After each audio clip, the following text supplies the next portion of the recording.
Trump's hostile rhetoric toward Canada has triggered a massive exodus of Canadian tourists from the United States, and the numbers are absolutely devastating for American businesses.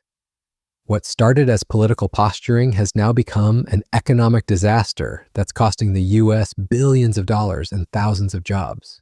But there's another story unfolding here, one of Canadian resilience and a nation refusing to be intimidated by threats to its sovereignty. The tourism collapse is staggering in its scope.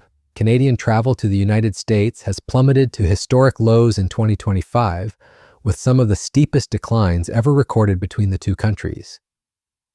By July, Canada had recorded its 7th consecutive month of declining travel to the U.S., marking an unprecedented shift in cross-border tourism patterns that has sent shockwaves through the American travel industry. But first, we need to understand the legal battle that's now unfolding over Trump's tariff threats. Democratic state attorneys general, led by Oregon's Dan Rayfield, have launched a major constitutional challenge that the Supreme Court has fast-tracked for November arguments. The central issue is whether Trump can use emergency powers to impose tariffs, something no president has ever attempted before. Lower courts have already ruled these tariffs illegal, finding that Congress never intended to grant tariff authority through emergency statutes. This sets up a constitutional crisis that could fundamentally reshape American trade policy. During his first 4 years, and why hasn't any other president tried to use it? And why has Congress filed briefs in the court saying, hey, we didn't grant you this power? Additionally, you have judges at multiple levels of our courts disagreeing with the president, and you have judges that were one of them that was even appointed by the president, and a couple of others that were appointed by Republicans. So you have this diversity of legal scholars, and you have the history of how this law has been used that really kind of show that the president has overstepped his bounds. How do you think, I guess, or in what way might that inform your view of the way in which the Supreme Court might navigate this? Because I think one of the big differences between Canada and the U.S. and the way our Supreme Courts work is the inherent political nature to a degree of the Supreme Court in most recently in the past few years. I think we from the outside would look at this and say, hey, there's a lot of people on that Supreme Court who seem to agree with Donald Trump in instances we wouldn't have thought the Supreme Court would previously, but in some instances they haven't. And you point out some Trump-appointed judges who have, sided with. The numbers tell a story of complete rejection by Canadian travelers. Canadian residents made just 1.7 million return trips by motor vehicle back into their country from the U.S. in July, a staggering 37% decline compared to the same month in 2024. Air travel has been equally devastated, with Canadian resident return trips by air falling by 24.2% in May alone, continuing a downward spiral that began in late 2024. What's driving this unprecedented collapse? The answer lies in Trump's relentless campaign to annex Canada as the 51st state, rhetoric that has fundamentally poisoned the relationship between the two nations.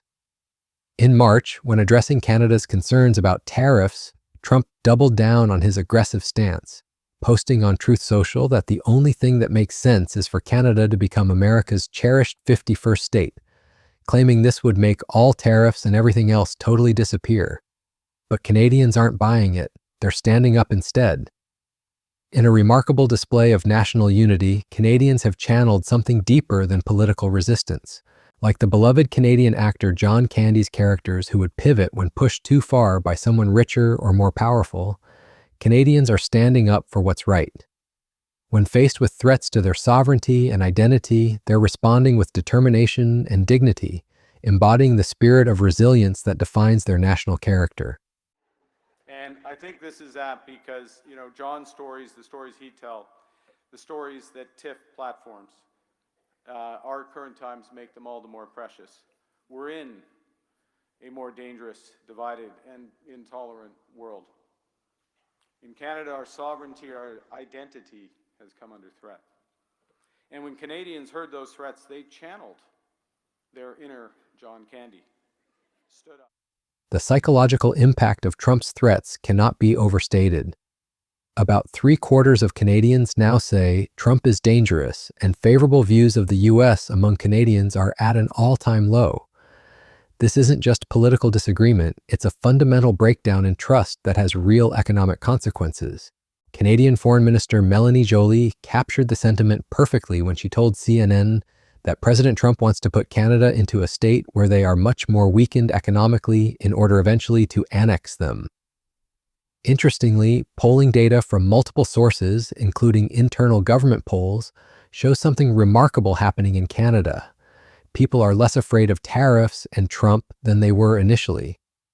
The economy has become the top concern for the majority of Canadians rather than Canada-US relations and potential tariffs, revealing a fundamental shift in how Canadians view their relationship with the United States. People are less afraid of tariffs and Trump. Leger's polls are consistent with other public pollsters and also with internal government polls obtained by Global News through an access to information request. And they all show the economy, not Trump, is now top of mind among the majority of Canadians. Prime Minister Mark Carney has acknowledged that Canada is facing unprecedented economic changes. He explains that the U.S. is fundamentally reshaping all trading relationships, moving from an era of free trade to economic nationalism. U.S. tariff rates are now the highest since the Great Depression, affecting all countries and goods, representing a complete rupture in the economic relationship between the two nations. C'est bon pour notre économie et c'est bon pour le Canada. We're doing this not only to protect our economy now, but also to make sure that we're thinking ahead and we're acting for the long term. And together, we're laying the foundation for Canada's prosperity wherever region of this country can grow, succeed, and lead.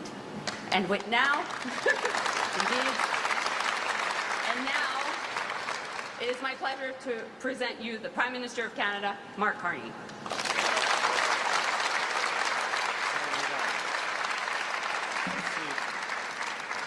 Thank you. Merci beaucoup, Minister Joly. Bonjour tout le monde. It is a great pleasure to be here at Mitsubishi Heavy. And I just want to say a word before I get started about what an incredible company this is. Wait, Luke, thank you for welcoming us here because this is a company that is connected across Canada and is connected around the world. I lived in Japan 35 years ago now. Oh, am I 60? Yes, I am 60. One leading company then, leading company now. And it's a signal of the importance of companies like this, a signal of the importance of the issue we're going to talk about today. I'm joined today by cabinet colleagues, Minister Joly, Minister Champagne, Mr. MacDonald, Mr. Haiju, Mr. De Bruzen, Mr. Lightbound, and Secretary of State Zaruchelli. I'm joined by the Peel Caucus. You are joined by the Government of Canada. We have just come from 2 days of our federal cabinet convening in North York, and we spent those days with a clear focus on delivering our overarching mission. Public opinion in Canada has dramatically shifted from May to August. In May, 29% of Canadians were most concerned about U.S. tariffs following the election. By August, inflation and cost of living became the top priority at 44%, followed by housing and job creation at 24% each, with U.S. trade dropping to 23%. This represents a return to pre-Trump election domestic concerns about affordability and housing, demonstrating just how profoundly Trump has altered Canadian priorities and perspectives. Has changed in recent months. So in May, right after the election, 29% of Canadians said the issue they were most concerned about were the U.S. tariffs, just right at the top there. This was followed by 11% concerned about inflation, 7% about health care, and 6% about taxes. Well, let's compare that to August and where things were then, where public opinion has shifted significantly. The top concern for Canadians now is inflation and cost of living. That's at 44%. It's followed by housing and job creation, both at 24%, and then U.S. trade, with 23% saying it should be the priority of the government. Well, joining me now to talk about all of this is Sébastien Dallaire, the Executive Vice President of the Eastern Canada team at Leger. He can walk us through these numbers better than I can. Sébastien, it's good to see you again. Thanks for being here, sir. Always a pleasure. All right, so let's look at the shift from May to August. What do you think has attributed to this change in the public's priorities and the public mood?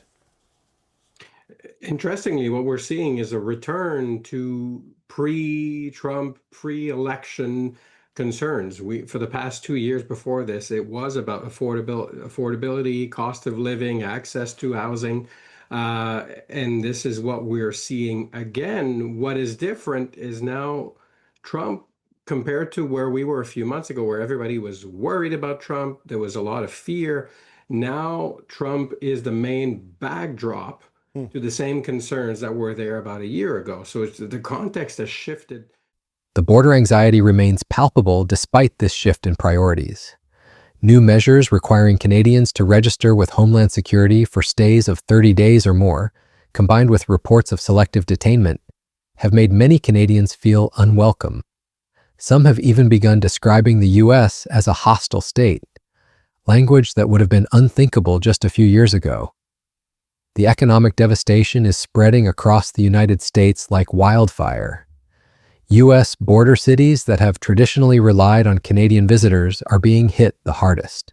Cities like Seattle are no longer seeing Canadians flooding the streets, while Buffalo desperately tried to entice Canadian visitors with welcoming billboards and special incentives over the summer, efforts that have largely failed.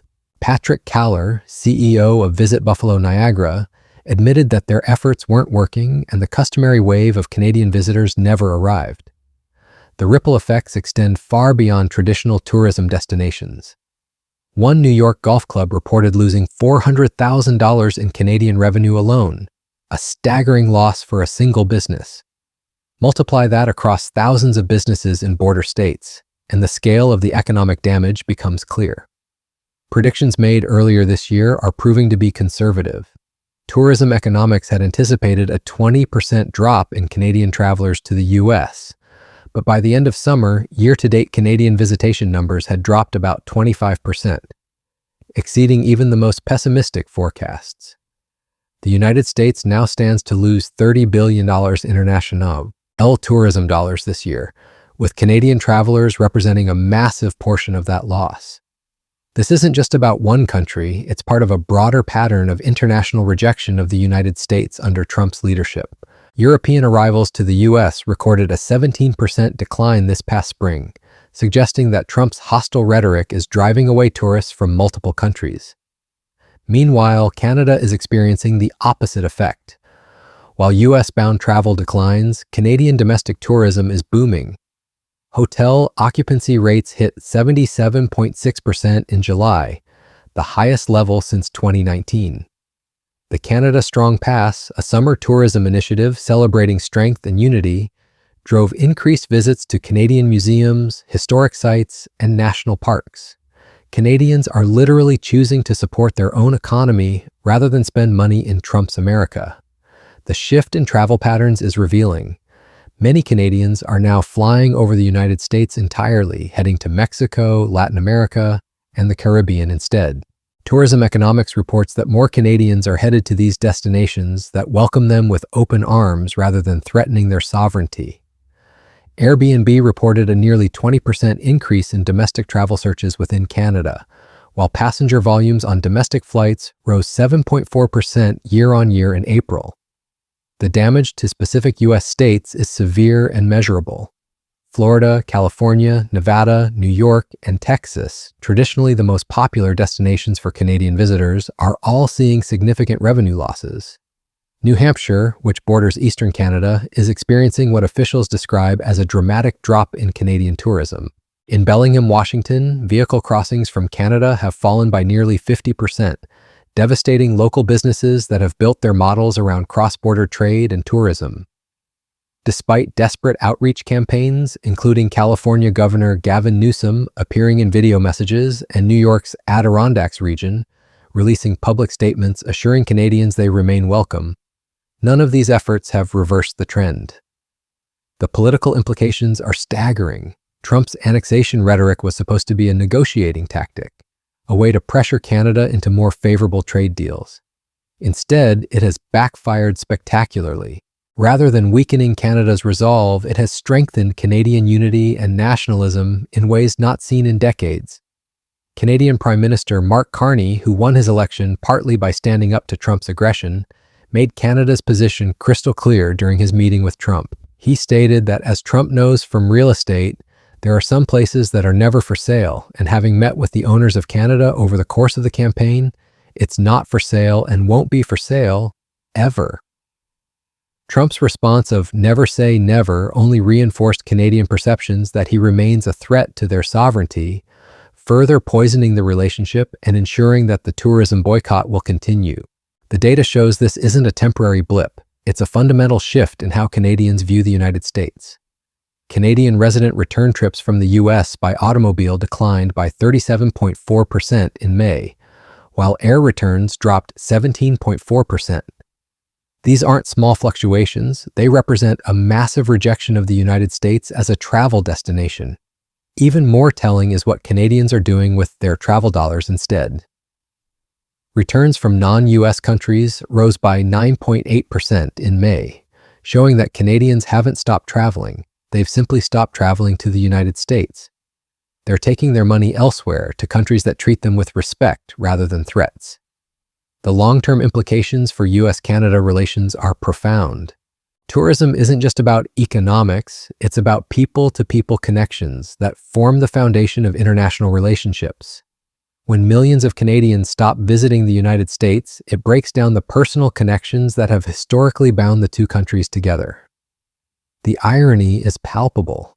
Trump's aggressive stance was supposed to demonstrate American strength and force Canada into submission. Instead, it has demonstrated American weakness, the inability to maintain positive relationships with even the closest allies. Canada has successfully resisted Trump's pressure while building stronger domestic tourism and redirecting international travel away from the United States. The U.S. Travel Association's warnings about job losses are becoming reality. With 140,000 U.S. jobs supported by Canadian tourism spending, the ongoing decline threatens massive employment losses in tourism-dependent communities. These aren't abstract numbers. They represent real American workers losing their livelihoods because of Trump's failed diplomatic strategy. Looking ahead, there's little reason for optimism. The structural changes in Canadian travel patterns appear to be permanent rather than temporary. Once travelers establish new routines and discover alternative destinations, they rarely return to their previous patterns, especially when the original destination has been associated with political hostility. The broader pattern is clear. Trump's America is becoming increasingly isolated on the world stage. When even Canada, historically America's closest ally and largest source of international tourists, chooses to take its business elsewhere, it sends a powerful message about how the world views Trump's leadership.